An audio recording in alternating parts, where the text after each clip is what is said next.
hawk, a monkey, a dog. They were beside themselves getting to stand on the table. Yes, I'm talking to you. Hi, my name is Trav, Travelin' Trav, this particular manifestation of consciousness that I call me.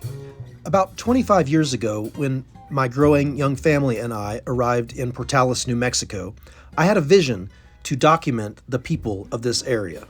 The places I've been, the people I've known, the deaths I died, the seeds I sown. I am so incredibly grateful to get to meet with Lynette Harris today, a storyteller, a woman who has invested herself in the community. She told stories to my children at the Portales Public Library, and that's how I met her many years ago.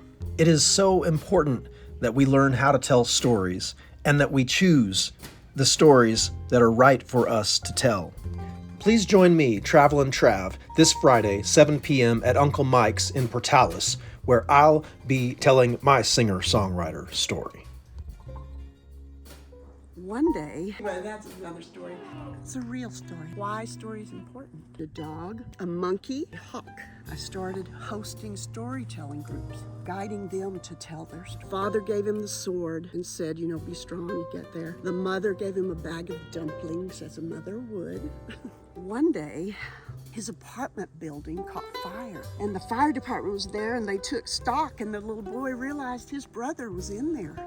I'm here with Lynette Harris, archetypal storytelling and understanding stories. I saw a storyteller at Portales Public Library. I took my kids there. I'd never seen anything like it, and I can't tell you who she is, but I sure can tell you what story it was.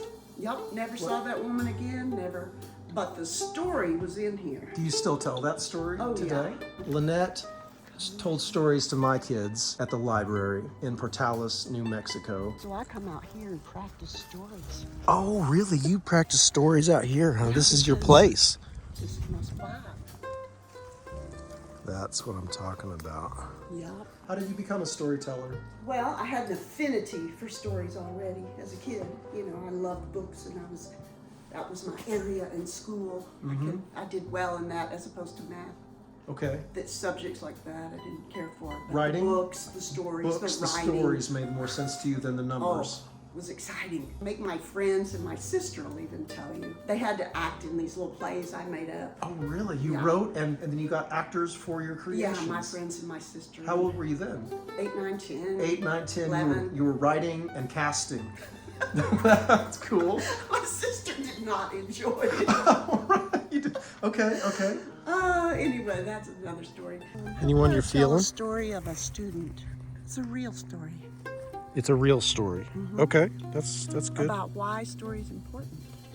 Okay. It demonstrates it well. I had a little boy that was in my storytelling group, because that's what I came back and did. I started hosting storytelling groups, because even though I love telling stories, what I really love is guiding them to tell their stories. And so I had after-school storytelling enrichment for years. And this boy, he wanted to join one year, and it was full. And I told him, keep asking, keep reminding me. I got your name on my list, and somebody drops out, So finally he got in the storytelling group, and it took quite a bit of persistence because people stayed in. He didn't have a spot. So he got in there. He was one of our neighborhood kids, so he had a really poor, hard life, really, where he lived. And he didn't always come to storytelling because he wasn't going to have a ride home a lot of times, or maybe something else came up.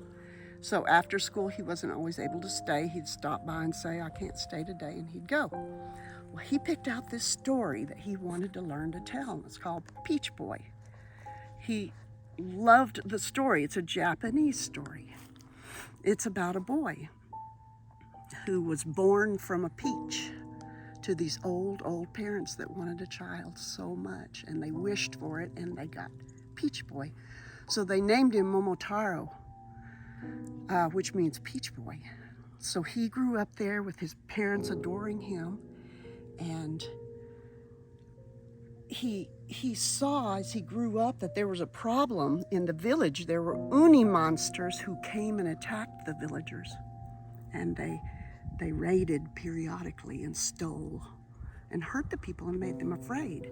So he swore when he grew up he was going to fight the uni monsters and save his people. So when he got to be about 15, he did. He said, I'm going now. I'm going to take care of this problem. And his parents blessed him, even though they were afraid. They were proud of him. The father gave him the sword and said, you know, be strong and get there. The mother gave him a bag of dumplings, as a mother would. And she said, be careful. And so he took off. And he made some friends along the way using the dumplings. He befriended a dog, a monkey, and a hawk.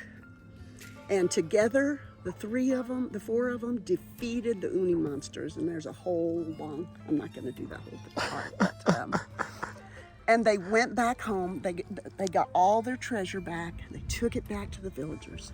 Okay, so this little boy wanted to learn that story, but he didn't come to storytelling regularly, so I couldn't help him all the time. Yeah. And I couldn't really pull him out of class because he struggled academically and they didn't like for him to leave class. Yeah. So I didn't get to work with him a lot. But he would come, and when he came, I would be sure to sit with him. And he never really learned the story, but he kept the book. I let him take it home. Well, actually, I believe it was a copy, because that's what I learned to do, was copy and send home paper copies. He kept that script. He had it. And he took it home with him for a whole year. And he never did learn the story, never did tell it. But here's the interesting thing that happened. One day, his apartment building caught fire. It was on the weekend. And he was home with his little siblings that he took care of a lot. And it was his apartment that was on fire. And everybody ran out, and the fire department was there, and they took stock, and the little boy realized his brother was in there. So he ran back into the burning apartment and got his brother and brought him out and saved his life.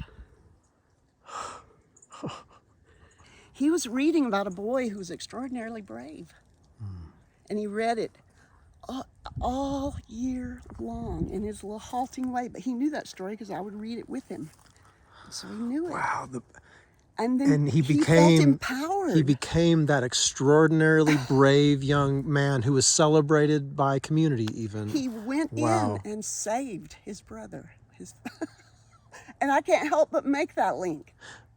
Sure, it's natural for us to make those links, right?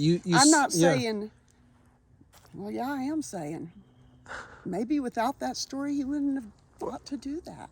I guess that's where it started, but then where actually I could say, oh, storytelling, oral storytelling caught my eye. Heckety Peg is the name of it. Heckety Peg. Mainly okay. I tell to children mostly. You're still doing it. Every week. Every week now, you're telling these stories. Yeah. And teaching them to. Telling and guiding teaching. them, letting them speak. Schools make children be silent. They have to be quiet so much. Sit down, be still. I require them to talk. They must talk, and they love it. And I'll tell you a secret. This last week, we had a story that had a bridge in it, and we needed a bridge, so we got a table. And it was the Three Billy Goats Gruff, so they had to go over the bridge, because the troll was under there. We were acting it out. They were beside themselves getting to stand on the table. That was an incredible moment for them. I had to caution them, do not go back to your... So I saw this storyteller. I came to a kind of a crux in my teaching career where I was really bored with what they gave me to work, to do, the curriculum, that sort of thing. And so I'm thinking, well, what do you want to do? You want to do something different? Never thought about being a storyteller.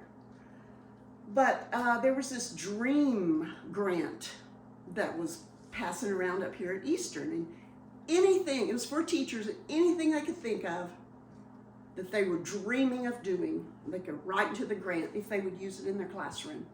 So I thought of storytelling, I could do that. And I was also thinking, or you could be a diagnostician and, evaluate children's disabilities and abilities. So I was looking at both those paths. And I was like, I went with the storytelling. It was the more it had been with you for a long time already. Yes. The storytelling was a lot more exciting. You chose your path. I chose that. You chose your own story. I chose it. Yes. Wrote that grant. They sent me. I wrote a grant to go to California to a storytelling festival, and that was it. A storytelling festival. So you went and connected with other people who had. What was that like? Connecting with other storytellers. Life-changing. Okay. It was in the Sierra Mountains. Uh-huh. I hadn't been out of Portales a lot, you know. I mean, I'd lived in Texas and things like that, but just I left my children here, got in an airplane and flew over there. It was quite the deal.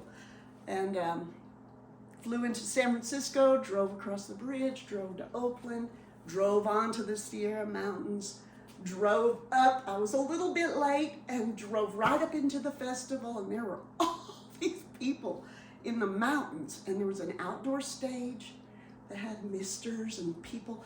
Oh my gosh. And then there was a little one-room schoolhouse. And there was a story starting in there. So I went in and I got a front row seat and I sat right down. And this man came out. He was a Cuban man, Antonio Sartre. He told this story. Look at me getting just emotional about it. I love it. Yes. I can't now. See, now I know the storyteller, but I don't know the stories. Didn't matter. He shared his heart and his soul and his life with me, just transfixed, and I've never gotten over it. I love that story. A life-changing experience. Absolutely. You made a decision between this and that. You chose storytelling, which you knew to be close to the center of your own heart, and then a journey into community and a life-changing experience. Is that how you described that? In what ways what did you bring back from that time? Well, you mean what literally? How did it change? How did it change? You said it was life-changing. Okay, what changed? That was a teaching grant, so I immediately put that to work in my classroom. I learned Heckety Peg, the first story I ever heard. Got that down. Oh, it took me so long. I worked to get that story, you know. And talk about archetypes, the old witch. And at my age, 71, I'm looking at crone stories. I love them. They draw me in like magic. Yes, And so Heckety Peg was that, although I wasn't a crone at that point. I was still pretty young. So I learned that story. I started telling it. I told it to my class, you know, safe audience. Because they already love me, and it's okay. I read stories like dynamite. So Right. Sometimes it is nice to have a safe environment, an art, a place. I came across a community in New Orleans called the Neutral Grounds Coffee House, and there was a place there. Yes, where young stand-up comedians, young writers, So cool. artists, just there, and it's just isn't that nice? That seems to be part of it for me also. Like when I learned music. The music was a ticket into community, and it was the communal experience that I had with these peer mentors in my life that really changed my life forever. That's part of we're looking, if we're looking at the deepest stories, we go on some kind of journey that takes us someplace we've never been before, and we gain something, a tool or a lightsaber or some kind of a broom possibly that you can fly on, or whatever, there's something, and then somehow there's a dragon that must be slain, and and then it seems that we keep going through this process. I don't know what that's like for you. But that's what it's like for me. I just keep kind of dying. Like I have these adventures, and now it's like there's a death in them, and it's all happening. There's a surrender for myself to the flow of my own story, where I'm not trying to fight my own story anymore. And I heard that in yours too, when you had to Because make maybe that if you'd have decision. chose diagnostician for a reason that wasn't quite lined up with your heart, that could have just been more suffering for Well, I'd you. made a lot more money. Okay. Well, there's always that, I right? would have. Yes. I would have made so much more money. And was yes. The storytelling has not been that lucrative because I Right. do it for free. So Right. that's Yes. fine. I mean, I have been paid for it. Sometimes people insist on paying me, and sometimes I take their money, but I feel like it changes, or it can change the actual storytelling event. It doesn't have to. But I feel so responsible when they're paying me that maybe it makes me a little stiffer than I should be. But Well, then I've learned to relax. This last Sure. one I did, I didn't feel that way as much. Well, it's good to be valued, and we do seem to be immersed in a currency-based culture, Right. you know. So, but it's also, I understand what you're saying too about kind of this that monetary exchange, almost putting, for myself, it's like it puts me in a service role, and I'm not really a service industry artist. I'm actually committed to really saying what needs to be said and telling the stories that need to be told and singing the songs that I believe need to be told. And so if I'm Right. working in a service industry, that might not line up with someone who has hired me. Well, and this was in the school, and her purposes did line up with mine. There you the go. reason she wanted me. There you go. The reason she insisted on paying. Oh my goodness. Ooh. These are junipers. These others are junipers. I just don't know who she is, but look at the